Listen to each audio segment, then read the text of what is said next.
Tuhan, senang rasanya dapat berkumpul kembali dalam ibadah online service IFJF Padang. Saya percaya berkat Tuhan mengalir dalam kehidupan kita sepanjang minggu ini. Sebentar lagi kita akan memulai ibadah kita. Mari siapkan hati dan pikiran kita untuk memuji dan memuliakan nama Tuhan. Selamat beribadah.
Shalom seluruh jemaat Tuhan dimanapun berada.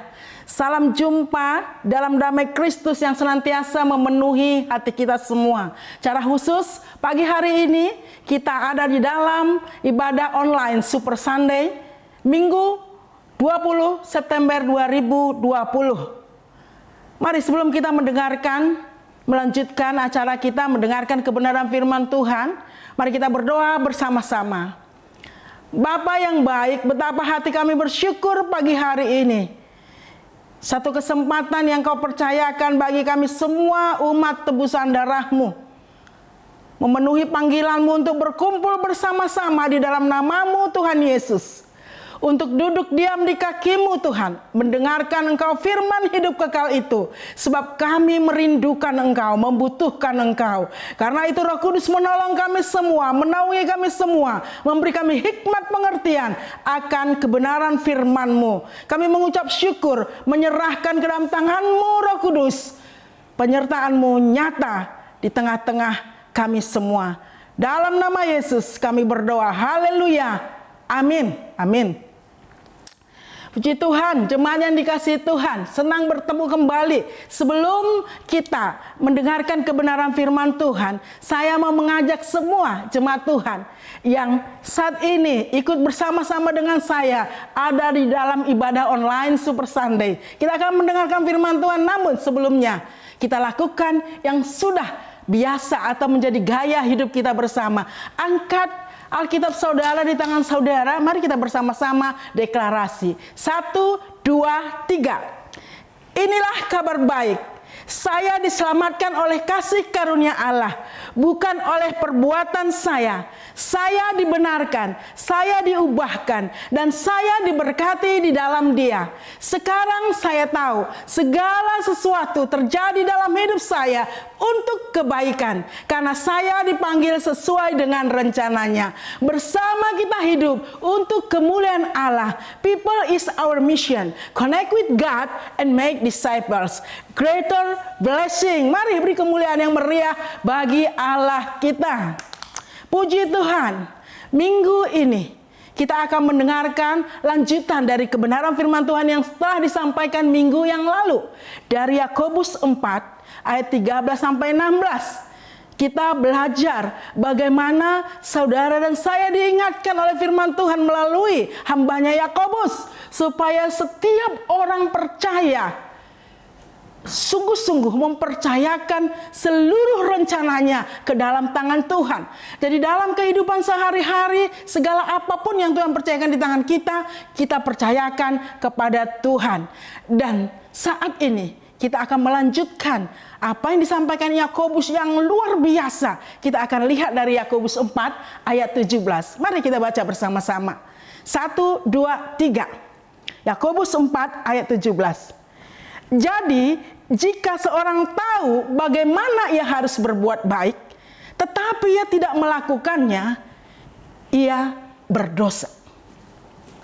Jemaat yang dikasihi Tuhan, kata jadi di ayat 17 dari Yakobus 4 ini mengindikasikan, menunjukkan bahwa ayat 17 ini merupakan kesimpulan dari ayat-ayat sebelumnya. Khususnya dari Yakobus 4 ayat 13 sampai 16. Yakobus menegur para pedagang-pedagang orang Israel yang merencanakan menurut keinginannya sendiri. Seakan-akan dia tidak mempercayai Allah lagi. Dan Yakobus dengan tegas berkata, orang-orang seperti itu adalah orang-orang yang bermegah di dalam kesombongannya. Dan di ayat 17 ini dikatakan, jika seorang tahu bagaimana ia harus berbuat baik, jika seseorang sudah mengerti, sudah mendengar firman Tuhan, tetapi dia tidak melakukan seperti yang dikatakan firman Tuhan, seperti yang diperintahkan oleh firman Tuhan, seperti kehendak Tuhan dalam kehidupannya, itu dosa. Itu berdosa dikatakan. Jadi saudaraku yang kekasih di dalam Tuhan, sungguh-sungguh kebenaran itu perlu dilakukan, bukan sekedar didengar. Judul firman Tuhan pagi hari ini adalah doing right, menjalankan kebenaran, melakukan kebenaran. Bagian dari tema the game plan, doing right. Minggu lalu dikatakan alignment, kita selaraskan segala rencana kita sesuai dengan perintah Tuhan. Dan pagi hari ini, mari kita belajar, diingatkan untuk kita menjalani segala aspek kehidupan kita dengan kebenaran. Karena kebenaran itu memerdekakan kita semua. Luar biasa. Di Lukas 11 ayat 28 berkata demikian. Tetapi ia berkata, yang berbahagia ialah mereka yang mendengarkan firman Allah dan yang memeliharanya. Menerima dan mentaatinya adalah bagian dari memelihara. Jadi bukan soal memelihara Alkitab supaya tidak berdebu, atau Alkitab ini supaya tidak terlipat, supaya tidak kotor. Bukan itu maksudnya. Tetapi kata memelihara di sini menunjukkan saat saudara dan saya sebagai umat tebusan darah Yesus senantiasa belajar menerima dan mentaati firman Tuhan, melakukannya dengan setia. Sampai firman itu menjadi rema dalam hidup kita, dan firman itu bertumbuh dan menghasilkan buah dalam kehidupan kita. Sungguh memang tidak mudah. Tetapi untuk itulah Yesus memberikan Roh Kudus buat saudara dan saya. Karena itu setiap waktu, setiap hari, dalam segala aspek kehidupan kita, mari libatkan Roh Kudus, biarkan dia menaungi seluruh kehidupan kita dan memberi kita kekuatan untuk kita bisa mentaati firman Tuhan untuk kita lakukan. Panggilan terbesar bagi setiap orang, khususnya orang-orang percaya, adalah bukan hanya untuk mendengar kebenaran, tetapi untuk melakukan kebenaran. Jadi bukan sekedar tahu, tetapi melakukan. Ada satu pernyataan yang mengatakan demikian. Sebenarnya Anda selalu tahu hal yang benar untuk saudara lakukan. Tapi bagian yang sulitnya adalah untuk melakukannya. Saudara, mungkin saudara setuju untuk pernyataan itu. Tapi mari dengarkan satu ilustrasi. Ada seorang profesor yang sangat terkenal, dikatakan. Dia profesor etika. Dia menjadi seorang konsultan untuk membantu mengatasi setiap dilema ya tentang etika atau kasus-kasus norma-norma hukum yang terjadi di seluruh dunia.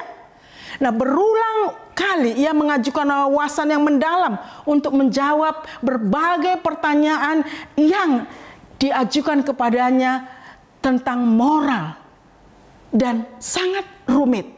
Namun sang profesor yang ini memang spesialis etika, dia dengan sopan, dengan cerdas bisa menjawab setiap pertanyaan-pertanyaan itu. Pendapatnya pun luar biasa, sangat mempengaruhi setiap orang yang membutuhkan jawaban dari pertanyaan yang telah disampaikan. Dan itu mempengaruhi dunia secara global.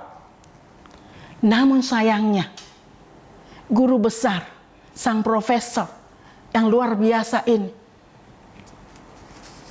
ternyata dia sendiri tidak beretika, saudaraku. Dia tidak jujur kepada istrinya.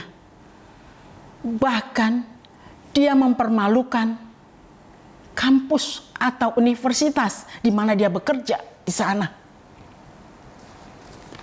Sang profesor mengetahui tentang hukum, memahami persis. Ia memiliki pengertian yang dalam tentang benar dan salah. Namun perhatikan, pengetahuan sang profesor tidak mempengaruhi cara hidupnya. Nah, ini sama seperti seseorang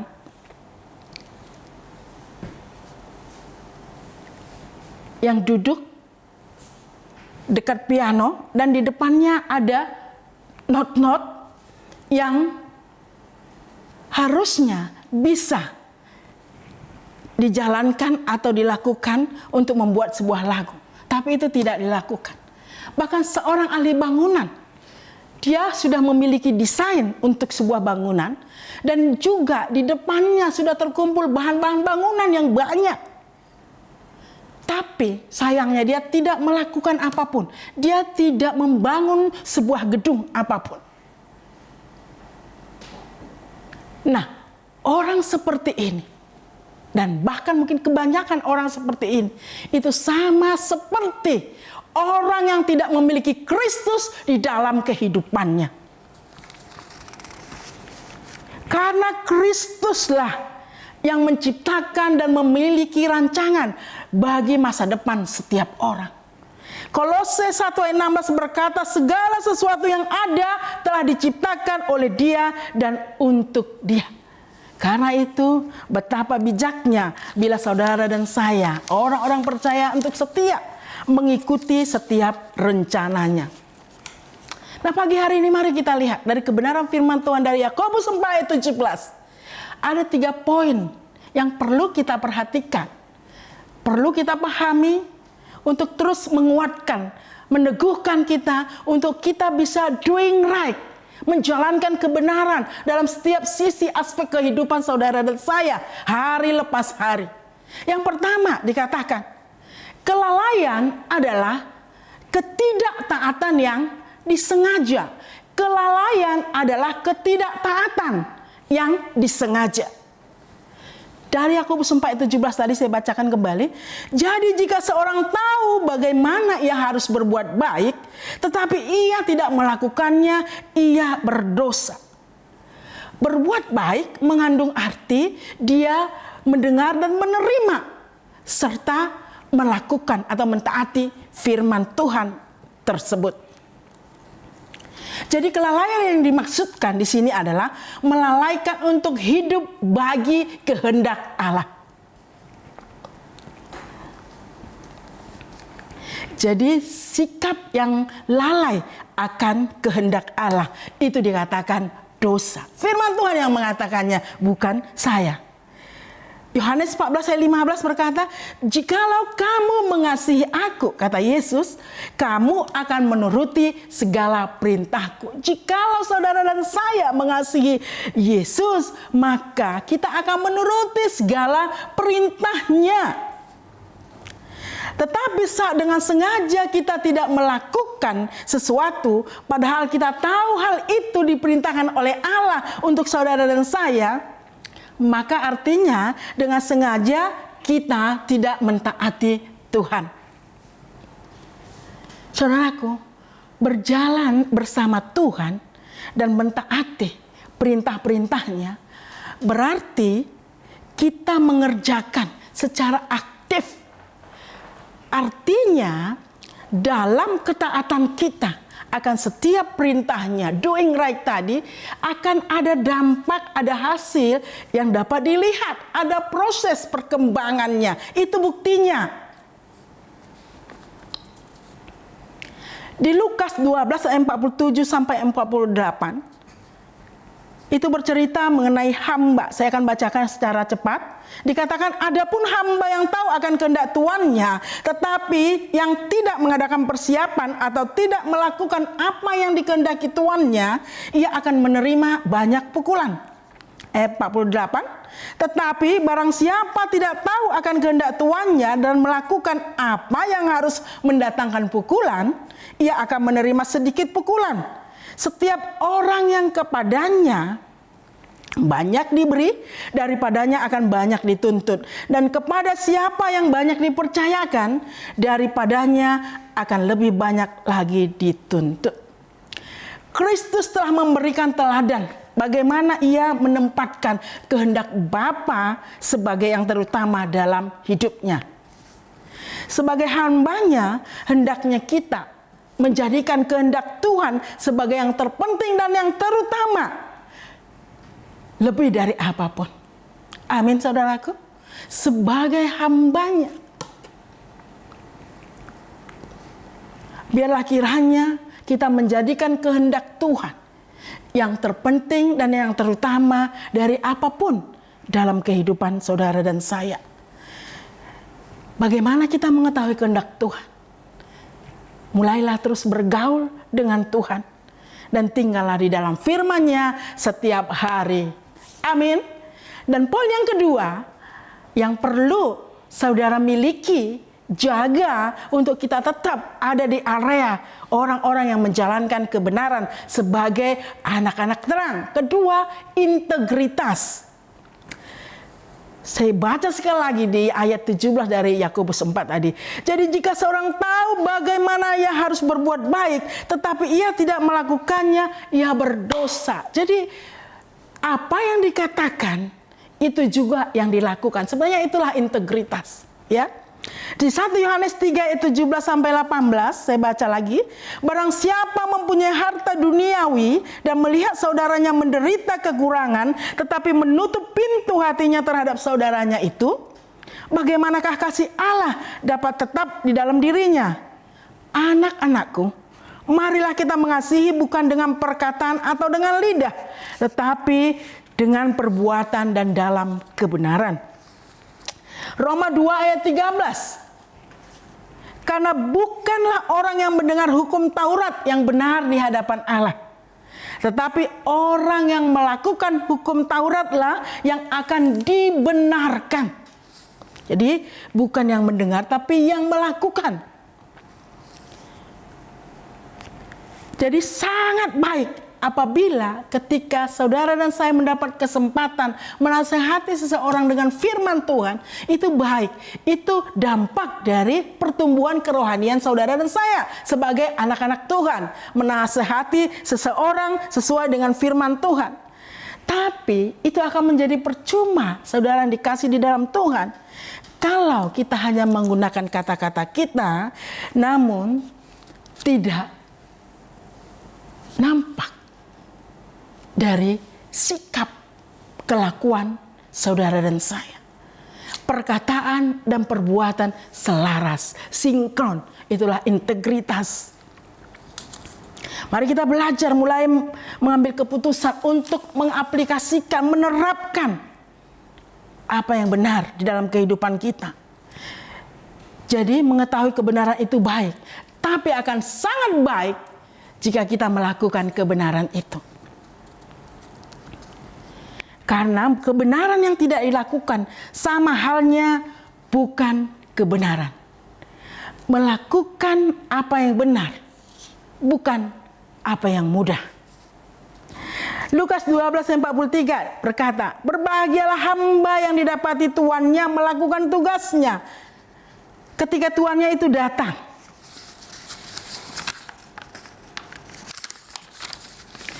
Ini sebuah kisah yang luar biasa, saudaraku. Ketika apa yang dipercayakan Tuhan dalam kehidupan saudara dan saya sebagai hamba-hambanya, dikatakan setiap ada perkara kecil, maka dia akan mempercayakan hal-hal yang besar. Dan ketika dia mendapati saudara dan saya setia, meskipun tidak ada yang melihat, tapi ketika kita tahu ada talenta, ada karunia yang telah dipercayakan di tangan kita, 1, 2, 5. Lakukanlah itu dengan setia. Dan ketika yang mendapati, itu luar biasa. Sukacita Allah kita dahsyat. Satu ilustrasi dari kata integritas buat saudara dan saya. Mungkin semua kita mengenal siapa itu Mahatma Gandhi, dikatakan. Dia seseorang yang sangat berpengalaman. Ia populer di seluruh India. Dia dihormati, dihargai. Dan setiap perkataan-perkataannya itu senantiasa ada nilai-nilai tentang kecerdasan, sopan, dan memiliki kekuatan atau daya. Artinya ketika seseorang mendengar pernyataannya, atau ketika misalnya saya bertanya kepada beliau, lalu jawabannya itu sepertinya memiliki kekuatan yang merubah, yang membuat saya akan percaya apa yang diucapkannya. Nah, demikian Mahatma Gandhi. Nah, suatu kali seorang ibu membawa putranya kepada Mahatma Gandhi. Lalu ibu ini berharap supaya Mahatma Gandhi memberikan sesuatu nasihat kepada putranya. Ternyata putra ibu ini kesukaannya makan permen. Tidak mau berhenti makan manisan atau permen. Dia pengen Mahatma Gandhi ini menasihati putranya ini. Ditunggu berjam-jam. Mahatma Gandhinya belum keluar. Dan pada satu waktu ketika dia keluar menemui sang ibu dan putranya ini, lalu Mahatma Gandhi berkata, "Ibu, pulang dulu, 2 minggu lagi kembali ke sini. Sekarang pulang, nanti 2 minggu lagi kembali ke sini temui saya." Nah, lalu si ibu taat dan putranya 2 minggu kemudian dia menemui Mahatma Gandhi. Dan ketika dia menemui Mahatma Gandhi, si Mahatma Gandhi ini langsung berkata kepada putranya dan menunjuk putranya sambil berkata, "Berhentilah makan permen. Mereka," maksudnya permen-permen itu, "akan menghancurkan gigimu." Mendengar itu seperti dihipnotis nih putranya. Sejak itu menurut pengakuan ibunya berubah total dan tidak pernah makan permen lagi, bahkan menyentuh manisan lagi. Nah, sehingga ibu ini penasaran, kok bisa ya, kok biasanya Mahatma Gandhi asal ada orang datang dia langsung beri nasihat, tapi ini kok menunggu 2 minggu, ada apa ya? Lalu dia penasaran, dia bertanya, "Mahatma Gandhi, kenapa kami harus menunggu 2 minggu baru kau memberi jawaban dan menasihati putra saya?" Lalu Mahatma Gandhi seperti menyeringai, dia berkata kepada ibu ini, karena sebenarnya Mahatma Gandhi kesukaannya juga permen dan manisan. Dia menunggu 2 minggu sampai dia berhenti tidak menyentuh permen dan manisan lagi. Itulah sebuah integritas. Jadi ketika dia masih makan permen dan manisan, dia nggak mau menasihati orang yang kesukaannya juga permen dan manisan. Tapi dia tunggu dia bebas dari permen dan manisan itu, barulah dia menasihati seseorang. Itulah yang disebut integritas. Luar biasa. Hal yang ketiga, saudara dan saya, orang-orang yang tetap menjalankan kebenaran dengan kekuatan roh dan firman Tuhan adalah orang-orang yang membawa dampak. Ketiga, berdampak. Matius 5 ayat 14-16, saya bacakan buat saudara dan saya, buat kita semua. "Kamu adalah terang dunia. Kota yang terletak di atas gunung tidak mungkin tersembunyi. Lagi pula, orang tidak menyalakan pelita lalu meletakkannya di bawah gantang, melainkan di atas kaki dian sehingga menerangi semua orang di dalam rumah itu. Demikianlah hendaknya terangmu bercahaya di depan orang, supaya mereka melihat perbuatanmu yang baik dan memuliakan Bapamu yang di surga." Tuhan sudah memberikan kita satu identitas yang luar biasa. Bukan dikatakan kamu akan menjadi terang dunia, bukan. Tapi kamu adalah terang dunia. Kamu adalah garam dunia. Jadi kita sudah terang dunia, dikatakan luar biasa. Jadi yang Tuhan mau, saudara dan saya hari lepas hari belajar dengan tekun, mendengar kebenaran dan melakukan kebenaran, sehingga kita menjadi orang-orang yang berdampak bagi orang lain. Perkataan kita diiringi dengan perbuatan kita bisa mengubah kehidupan orang lain.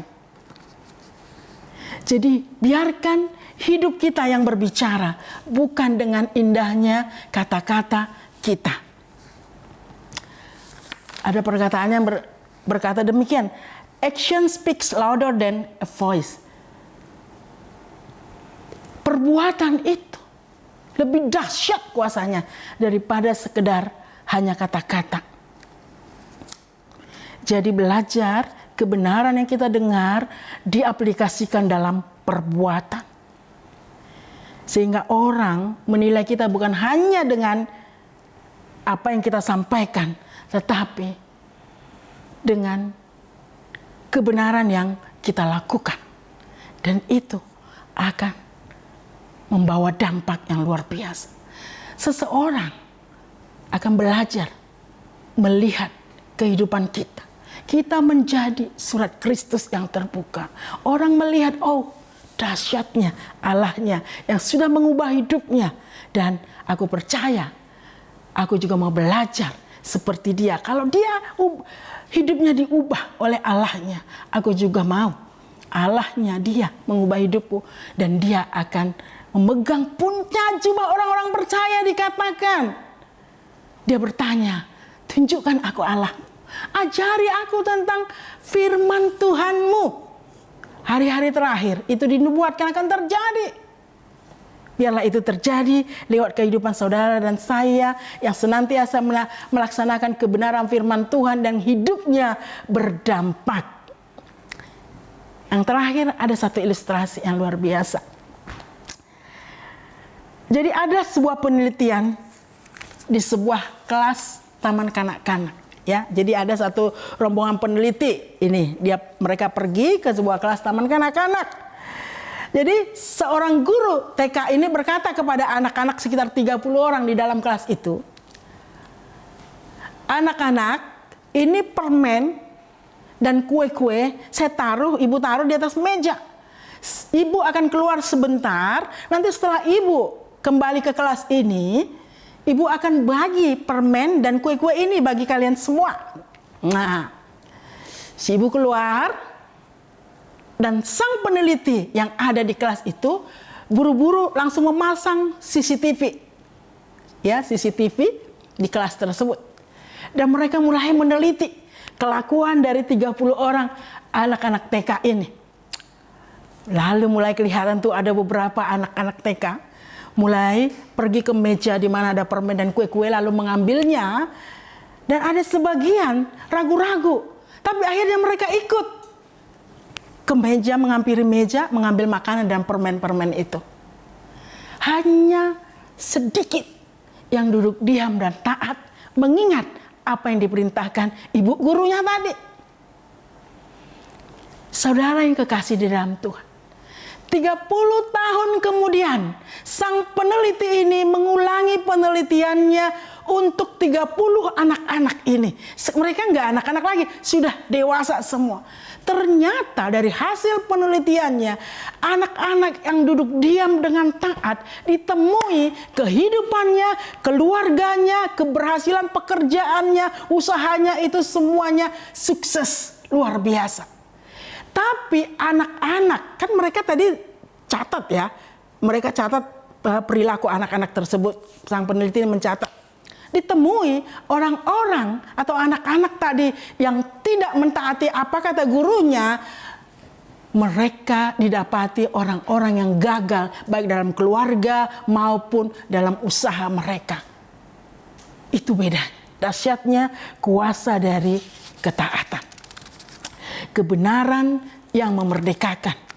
Saudara yang dikasihi Tuhan, luar biasa. Apa yang harus kita lakukan?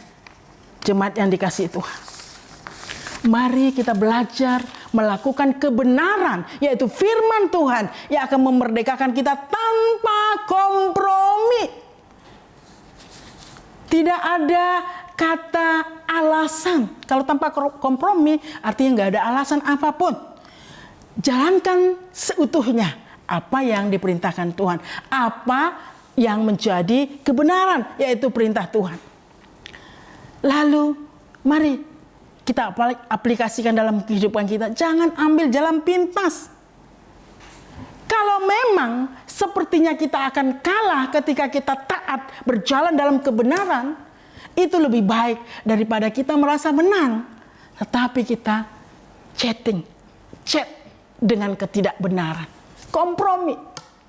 Amin. Mari kita belajar. Galatia 6:9 berkata, janganlah kita jemu-jemu berbuat baik, karena apabila sudah datang waktunya, kita akan menuai jika kita tidak menjadi lemah. Mari kita belajar menjalankan kebenaran seperti yang dikehendaki Tuhan kita dengan setia. Tidak cukup hanya sekedar mengetahui, tapi kita perlu melakukannya. Maka dikatakan kita tidak berdosa. Tapi sebaliknya, kita mengetahui, kita mendengar, tapi kita tidak melakukannya, dikatakan itu berdosa. Amin. Biarlah firman Tuhan yang sederhana, doing right, mengingatkan kita semua, supaya hari lepas hari kita ada di dalam firman Tuhan. Berjalan di dalam firman Tuhan. Puji Tuhan. Shalom. Mari kita berdoa bersama-sama. Bapa yang baik, Terima kasih untuk makanan yang sehat, makanan yang mengenyangkan, menguatkan roh kami, meneguhkan iman percaya kami, mengingatkan kami untuk kami tetap setia dan percaya kepada Engkau, firman hidup kekal, kebenaran yang sejati yang memerdekakan kami semua umat-Mu. Roh Kudus, tolong kami semua meteraikan firman-Mu yang sudah kami dengar. Naungi dan ajari kami, kuatkan kami untuk kami menjadi orang-orang yang mendengar, menerima, dan melakukan kebenaran itu. Mendengar, menerima, dan melakukan perintah-Mu itu. Oleh karena kuasa Roh Kudus yang senantiasa tinggal di dalam kami, menyertai hidup kami. Terima kasih Tuhan, terpujilah nama-Mu. Di dalam nama Yesus kami berdoa dan mengucap syukur untuk firman-Mu pagi hari ini. Haleluya. Amin. Kami mengucapkan terima kasih kepada Bapak, Ibu, Saudara-saudari yang telah mengikuti online service IFGF Padang dari awal hingga akhirnya. Saya yakin firman Tuhan dan penyembahan yang kita lakukan pagi hari ini dapat membawa kita mendekat dengan kasih-Nya. Kami juga menyambut untuk Bapak, Ibu, Saudara-saudari yang baru pertama kali mengikuti online service ini. Selamat datang, Anda adalah bagian dari IFGF Padang. Sebelum mengakhiri ibadah pagi hari ini, saya akan menyampaikan beberapa informasi kepada Bapak Ibu sekalian. Yang pertama, minggu depan tanggal 27 September 2020, ibadah kita tetap laksanakan secara online di YouTube channelnya IFGF Padang. Kami berharap Bapak Ibu Saudara-saudari sudah mengikuti setiap akun sosial media gereja kita agar terus mendapatkan update informasi mengenai kegiatan IFGF Padang. Yang kedua, hari ini jam 10 pagi akan ada online service kids di YouTube channelnya IFGF Kids. Kami berharap pada seluruh orang tua untuk dapat mendampingi anak-anaknya untuk mengikuti online service tersebut.